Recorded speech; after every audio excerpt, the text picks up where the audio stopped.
Is married to James, but Mama Deborah, the mother-in-law, disapproves of her, believing she is not wife material. James loves Ruth deeply but struggles to balance his mother's expectations and his wife's happiness. Mama Deborah moves in with the couple and makes Ruth's life miserable, criticizing her cooking, waking her up at dawn for chores, and even setting up tests to prove she is not a good wife. Ruth tries her best to win her over, but nothing works. Ruth wiped the sweat from her forehead as she spoon-fed Mama Deborah warm porridge. The older woman lay in bed, her face scrunched in discomfort, but Ruth remained patient. "Mama, please, just one more bite," Ruth pleaded gently. Mama Deborah sighed dramatically and turned her face away. "You young girls of today don't know how to care for elders. You just want easy life, soft life. Back in my day, we would cook, fetch water, and farm all before sunrise." Ruth bit her tongue to stop herself from sighing. She had been up since dawn, scrubbing floors and cooking, all while making sure Mama Deborah had everything she needed. But still, it wasn't enough. James walked in, his brows furrowed with worry. "Mama, how are you feeling now?" Before Ruth could answer, Mama Deborah groaned dramatically and held her stomach. "Oh, my son, this girl is starving me. She wants me to die in this house so she can enjoy all alone with you." Ruth's mouth fell open.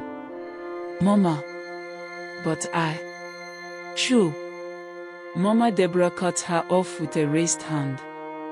"A good wife does not talk back."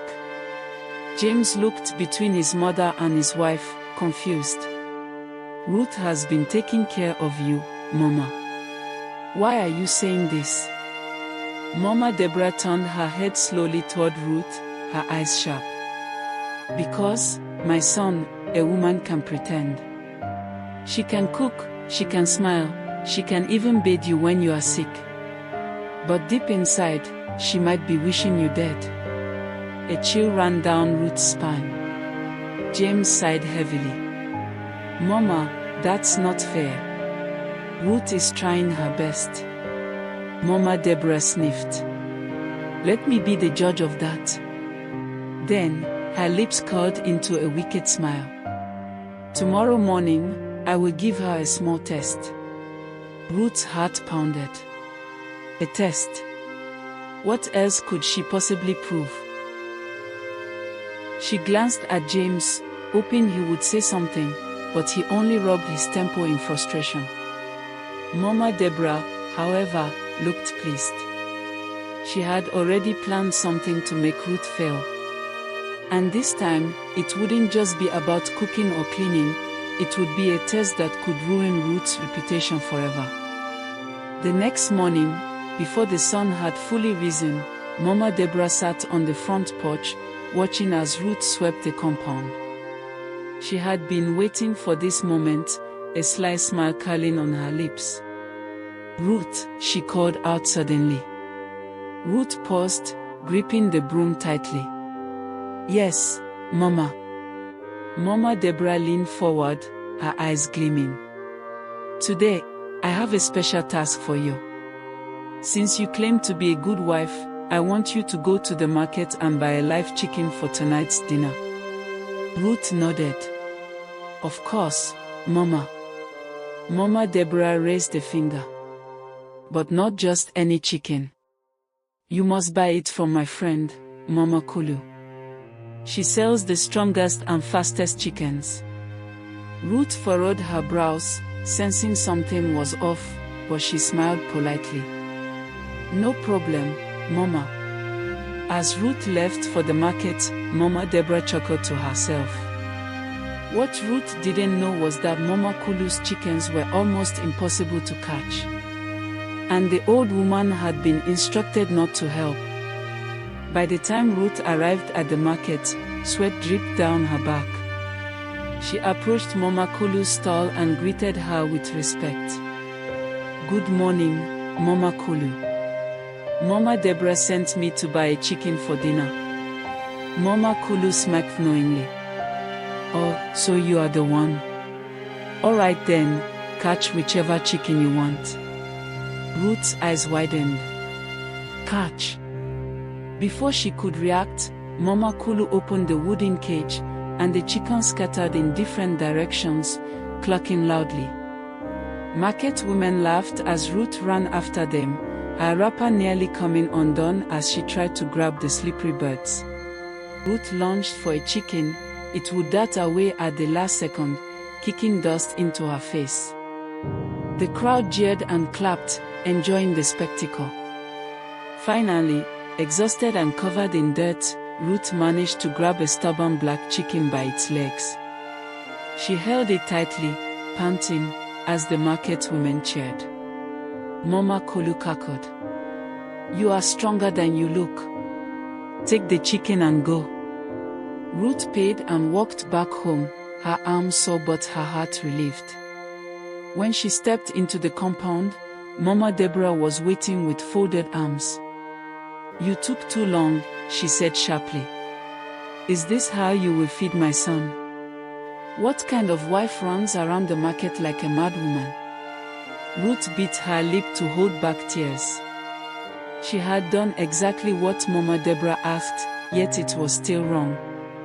Before she could respond, Mama Deborah snatched the chicken from her hands and eyed it suspiciously. This one is too thin. We can't eat it. She turned to James, who had just walked in. My son, this girl is too slow. By the time she finishes one task, the day is over. What kind of woman did you bring into this house? James sighed and looked at Ruth with sympathy. He could see the exhaustion in her eyes, but he was trapped between his mother's words and his wife's silent pain. Mama Deborah wasn't done yet. She had another plan in mind, and this time, it would be Ruth's biggest test yet. That night, as the family sat down for dinner, Ruth served the meal in silence.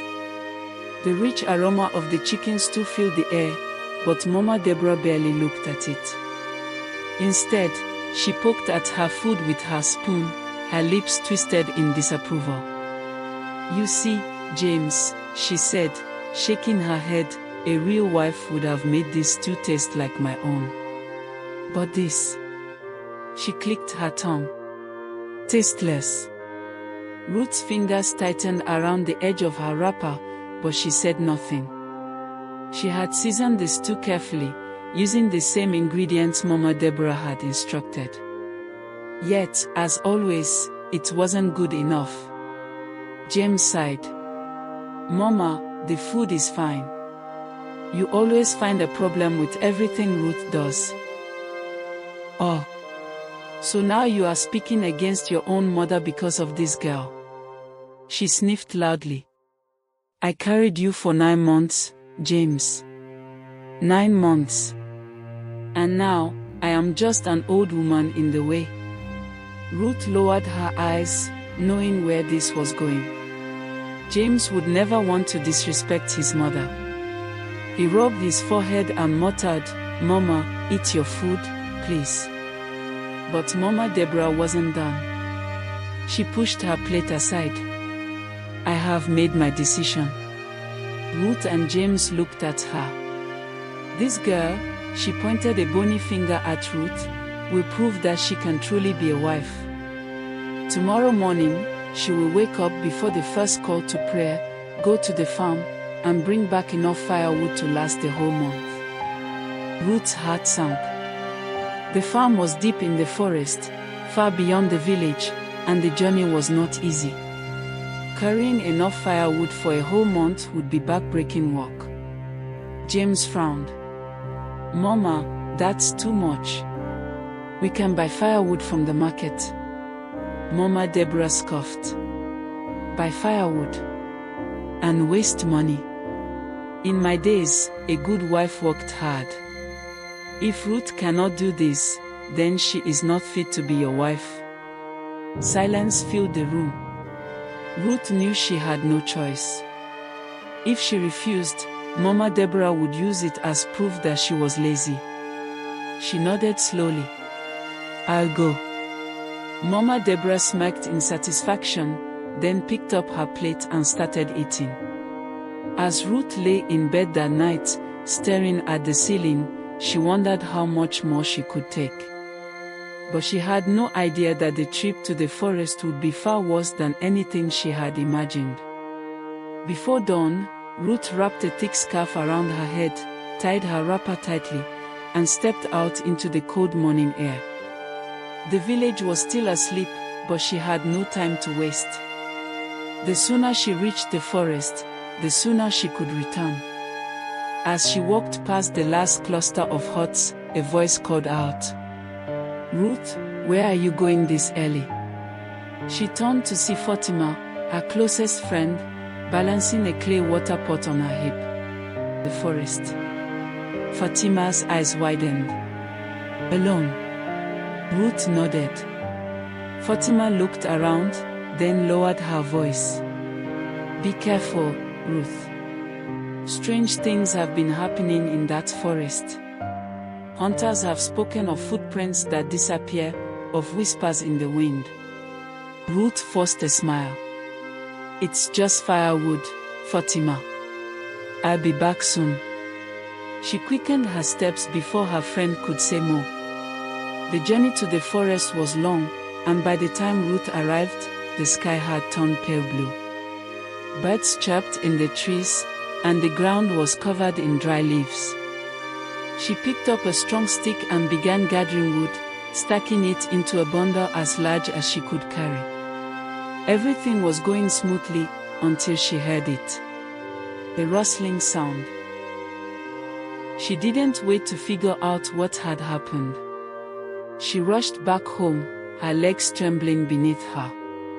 When she reached the compound, Mama Deborah was waiting with a smug look on her face. "You took long," she said. "Let me see the wood." Ruth let the bundle drop to the ground. Her hands were still shaking. Mama Deborah eyed her suspiciously. "Why do you look like you've seen a ghost?" Ruth swallowed hard. She didn't know how to explain it. But one thing was certain, something, or someone, had been in that forest with her. And she had a feeling this was only the beginning. That night, Ruth lay in bed, unable to shake off the feeling of being watched in the forest. Something had been there with her, something unseen but very real. The next morning, as she prepared breakfast, she overheard two village women talking near the compound. "Did you hear about the hunter, Malam Sani?" one of them whispered. "Yes. He swears he saw something strange in the forest yesterday. A dark figure, moving without making a sound." Ruth's hands trembled as she stirred the porridge.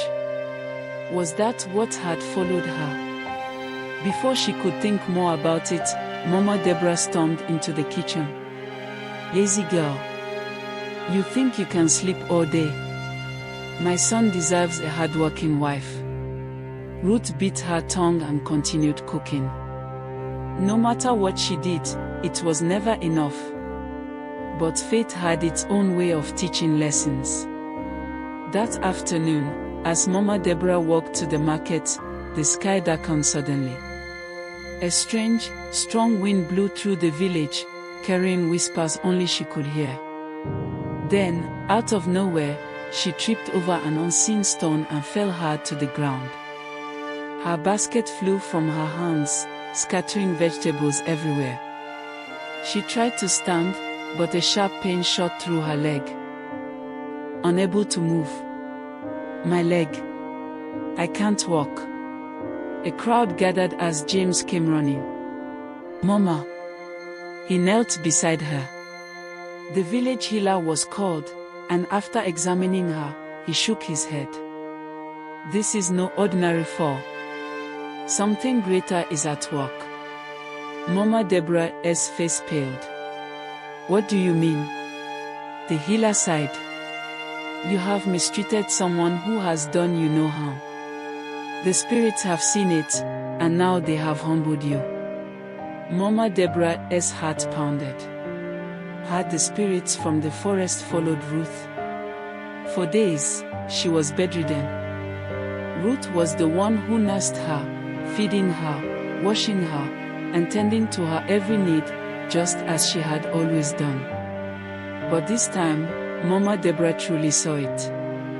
One evening, as Ruth massaged her swollen leg, Mama Deborah let out a deep sigh. Ruth, her voice was softer than before. Ruth looked up. "Yes, Mama." Tears filled Mama Deborah's eyes. "Forgive me. I have treated you unfairly." She swallowed hard. "I thought I was protecting my son. But I see now that I was only hurting the woman who loves him." Ruth blinked in surprise. She had never expected an apology. Mama Deborah wiped her eyes. "You are a good wife, Ruth. And a good daughter." For the first time, she reached for Ruth's hand and squeezed it gently. Ruth smiled, her heart lighter than it had been in a long time. From that day on, Mama Deborah changed. She no longer found fault in everything Ruth did. Instead, she guided her with love and patience. And so, to all mothers-in-law, let this be a lesson: your son's wife is not your enemy. Treat her with kindness, and she will love and respect you as her own mother. Because, in the end, love wins over pride.